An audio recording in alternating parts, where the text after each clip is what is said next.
गुरु ब्रह्मा गुरु विष्णु गुरुदेव महेश्वर गुरु साक्षात परब्रह्म तस्मै श्री गुरुदेव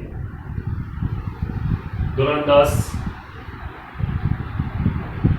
મેથ્સ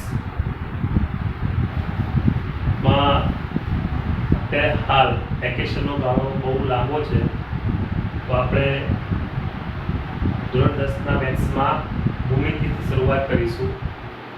એની પાછળ એક રીઝન છે.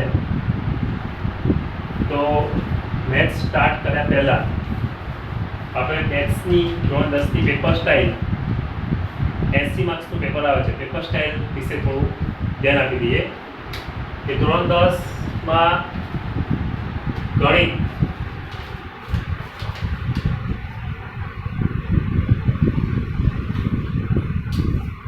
માર્ક 80 ગુણનું પેપર, કુલ ગુણ 80 માર્ક્સ. એમાં 4 section. Section A, section B, section C, section D.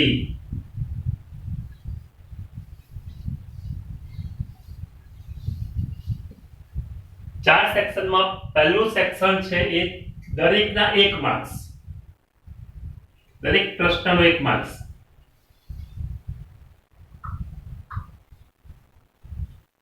બીજામાં દરેક પ્રશ્નના 2 ગુણ, બીજામાં 3 ગુણ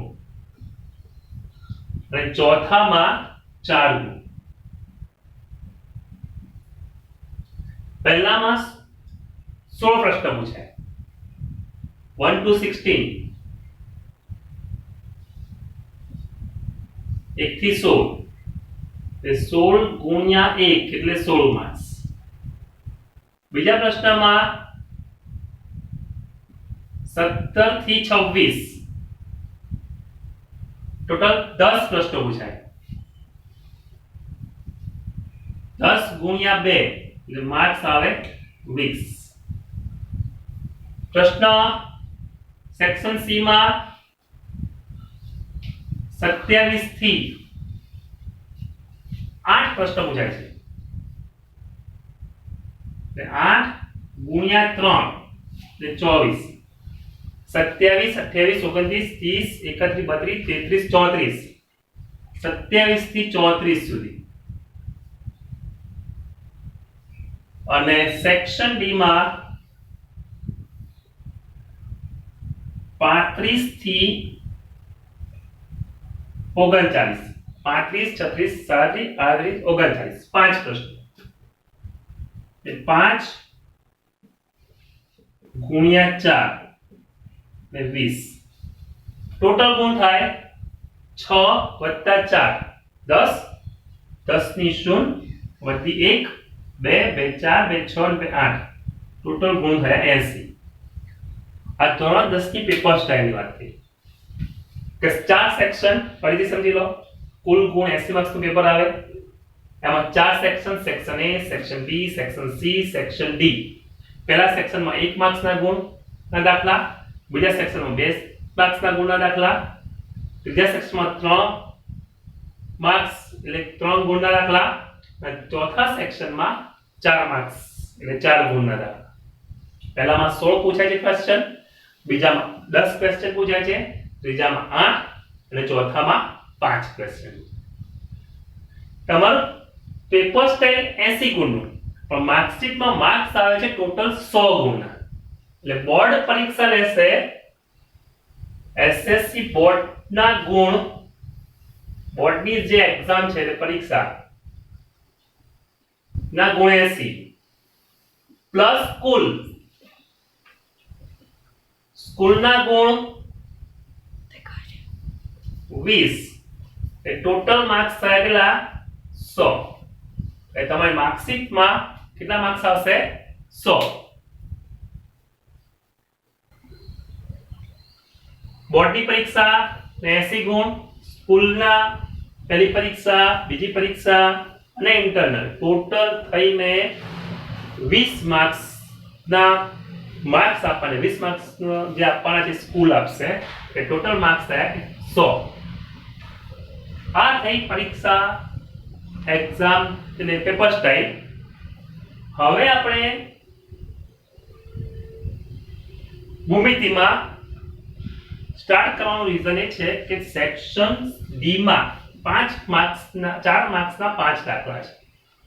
એમાં પહેલો એક પ્રમેય પૂછાય છે.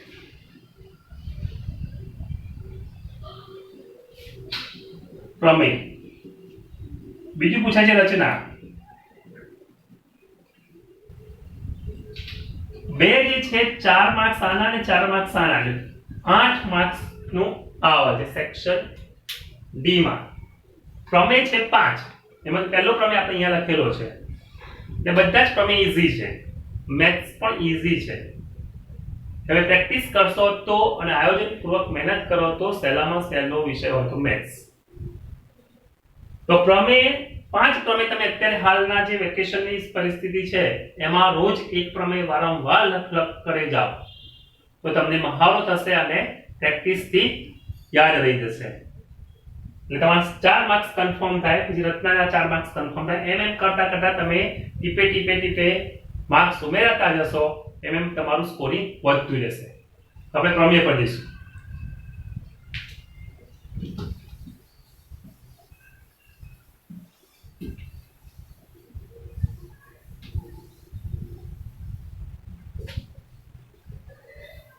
પ્રમેય પહેલો છે સપ્રમાણતાનો પ્રમેય. એમાં એવું કહ્યું છે કે જો ત્રિકોણની કોઈ એક બાજુને સમાંતર દોરેલી રેખા બાકીની બે બાજુઓને ભિન્ન બિંદુમાં છેદે તો તે બાજુ પર કપાતા રેખાખંડો તે બાજુનું સમપ્રમાણમાં વિભાજન કરે છે. તો અહીંયા છેદે સુધી પક્ષ છે તો પછી સાધ્ય છે. પણ કહ્યું છે શું કે જો ત્રિકોણની કોઈ એક બાજુને સમાંતર. પહેલા શું કહ્યું? ત્રિકોણ કયો છે કે ત્રિકોણ દોરેલો છે ત્રિકોણ ABC. આપણે એ ત્રિકોણ દોરીએ. જો ત્રિકોણની કોઈ એક બાજુ ત્રિકોણ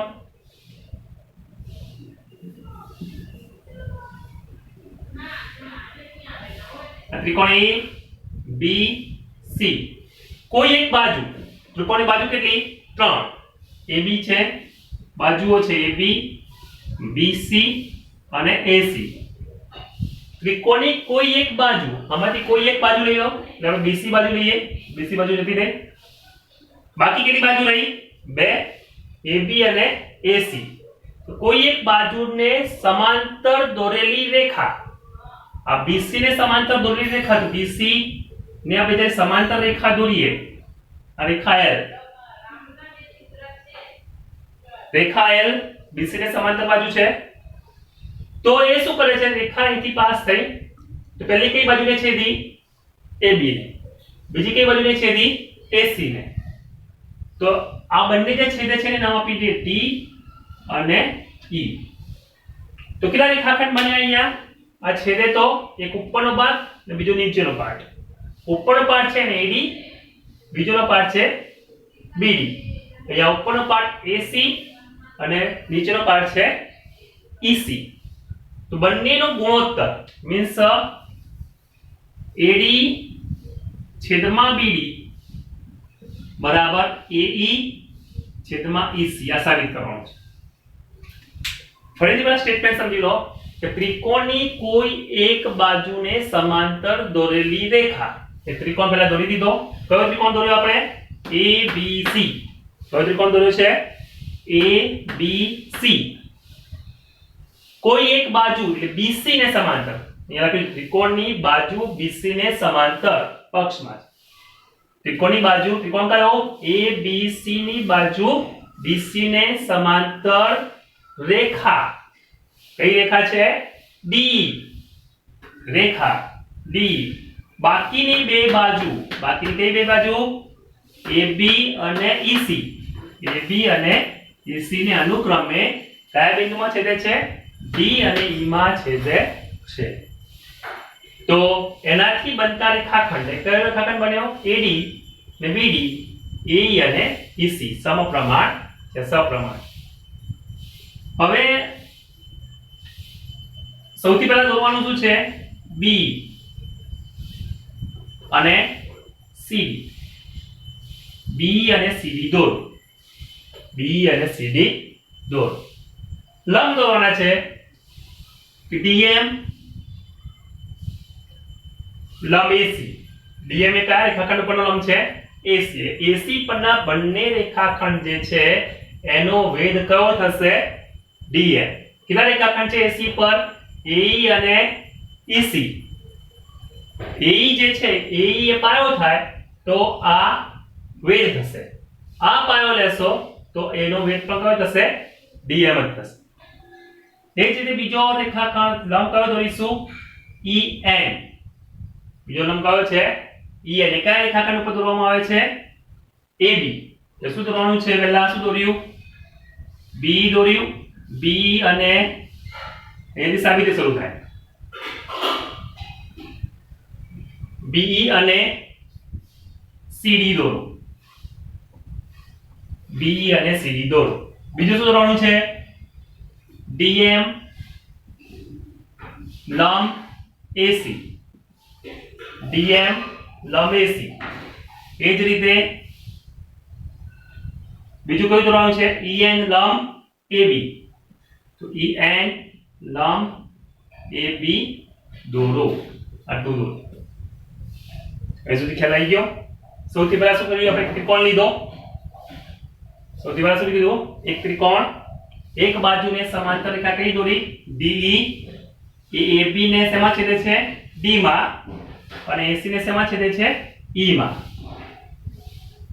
સાધ્યમાં આ બંને રેખાખંડોનો ગુણોત્તર કેવો લેવાનો છે સરખો ઇક્વલ ટુ.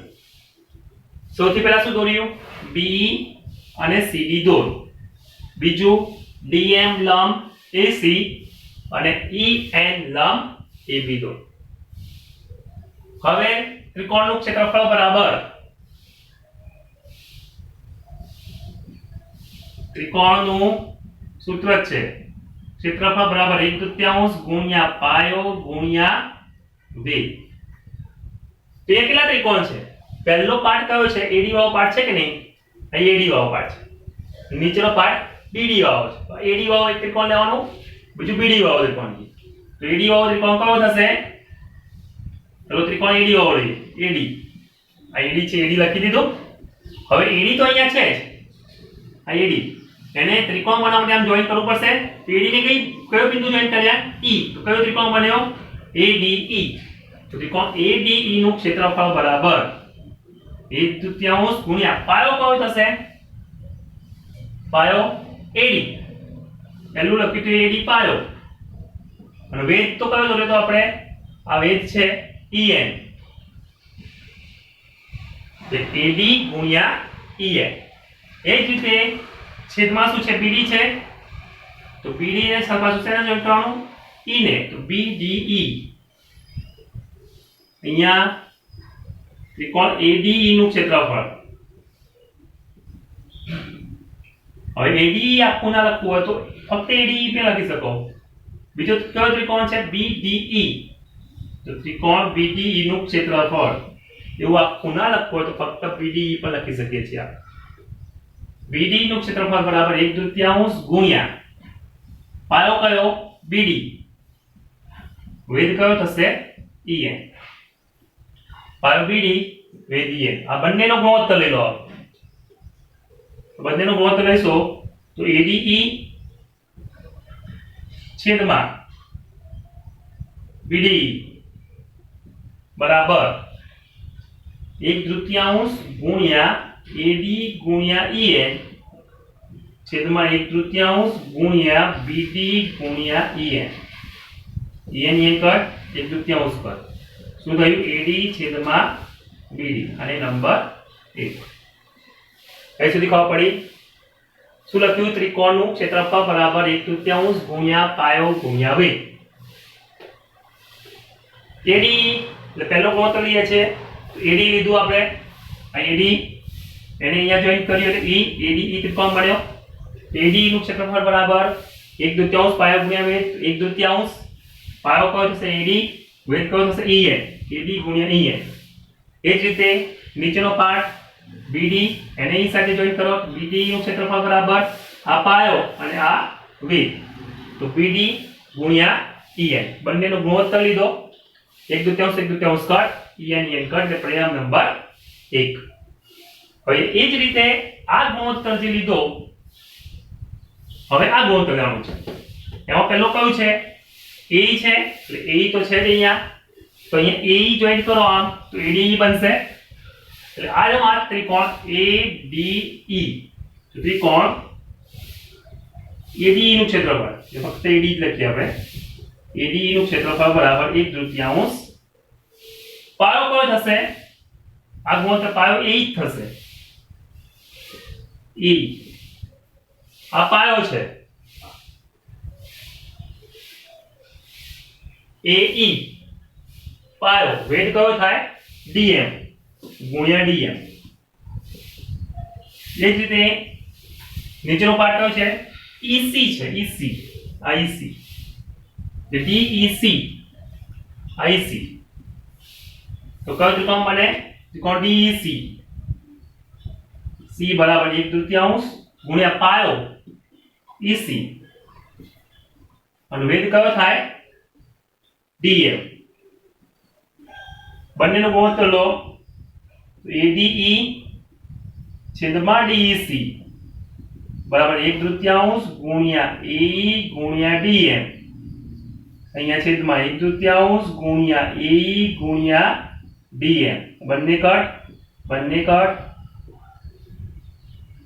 EC ગુણ્યા DM સોરી EC ગુણ્યા DM શું હશે અહીંયા AE છેદમાં EC નંબર 2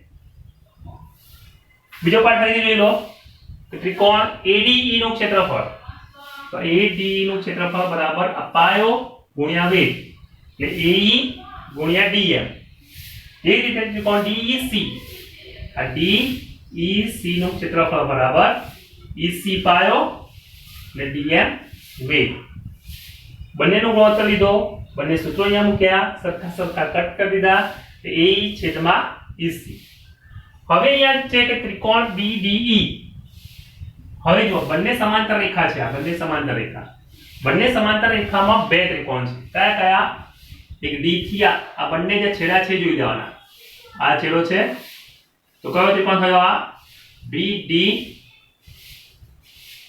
આ BDE કયો ત્રિકોણ થયો એક BDE આ પાયો બને એમ D તો BD બીજો આને C સાથે જોઈન કરો તો DEC તો એક BDE BDE અને બીજો ત્રિકોણ DEC એક જ પાયા D અને બે સમાંતર રેખા BC અને D ની વચ્ચે ની જોડ હોવાથી તેમના ક્ષેત્રફળ કેવા થાય સમાન તો બંનેના ક્ષેત્રફળ સમાન લખી દીધા પરિણામ નંબર 3 1 2 અને 3 પરથી AD છેદમાં BD બરાબર AE છેદમાં EC ભૂલ બધાને અહીંયા સુધી બધા કમ્પ્લીટ લખે છે ભૂલ આટલું લખવામાં ભૂલ થાય છે તો આ ફરીથી જોઈ લો બે સમાંતર રેખાઓ કઈ છે તો DE સમાંતર કયું છે BC આ બંને સમાંતર રેખાઓ અથવા BC સમાંતર D આ બંને સમાંતર રેખાઓ એની વચ્ચે આવેલા પાયો DE હોય તો DE થી બનતા ત્રિકોણ કયા છે તો DE D એટલે BDE અને DEC બંનેના ક્ષેત્રફળ કેવા થાય સરખા તો ત્રિકોણ BDE અને ત્રિકોણ DEC એ બે સમાન એક જ પાયા DE અને BC સમાંતર DE ની વચ્ચે હોવાથી તેમના ક્ષેત્રફળ સમાન થાય છે BDE બરાબર DEC એમ 1 2 અને 3 પરથી ગુણોત્તર કેવો થશે સર આ પ્રમેય થયો પહેલો સહેલો જ પ્રમેય છે સૌથી પહેલા એનું સ્ટેટમેન્ટ તમારે સમજી લેવાનું કે જો કોઈ ત્રિકોણ કયો તો ABC કીધો છે બે સમાંતર બાજુ દોરેલી છે બે બાજુને છેદે છે કયા બિંદુમાં D અને E માં ગુણોત્તર થાય છે એ પ્રમાણે તમારે સ્ટેટમેન્ટ સમજી અને પછી એનું સ્ટેપ બાય સ્ટેપ એને લખવાનું છે. મહાવરો કરશો સહેલામાં સહેલો પ્રમેય છે, ઘણી વખત પૂછાયેલો છે, ઘણી વખત ટ્વિસ્ટ કરીને પૂછાય એવું પૂછે કે સપ્રમાણતાનું મૂળભૂત પ્રમેય લખો અને સાબિત કરો, બીજું ફેરેસનો પ્રમેય લખો અને સાબિત કરો, અથવા તમને એવું આપેલું હોય કે ત્રિકોણ ABC ની બાજુ BC ને સમાંતર રેખા બાકીની બે બાજુઓ AB અને AC ને D અને A માં છેદે છે તો સાબિત કરો કે AB છેદમાં BD બરાબર AE છેદમાં AC. આવું પણ પૂછી શકે. AB ની AC ની જગ્યાએ PQR પણ લઈ શકે, XYZ પણ લઈ શકે, એટલે પ્રમેય બદલાઈ જતો નથી. બટ તમારે એ ત્રિકોણ ABC ની જગ્યાએ PQR લેવાના, XYZ લેવાના, એ લઈને તમારે જુદી જુદી રીતે 5 થી 6 વખત પ્રમેય લખવાનો છે. તો તમને આ પ્રમેય ઈઝીલી યાદ રહેશે અને પરીક્ષામાં ગમે તે રીતે પૂછશે તો બી તમે લખી શકો. ઓકે, આ પ્રમેયનો રોજ ડેલી એક વખત સવારે લખવાનો, એને મેમરાઇઝ કરવાનો, ફરીથી મોડે લખવાનો, રાત્રે સૂતા પહેલા મેમરાઇઝ કરીને સૂઈ જવાનું. Okay, thank you.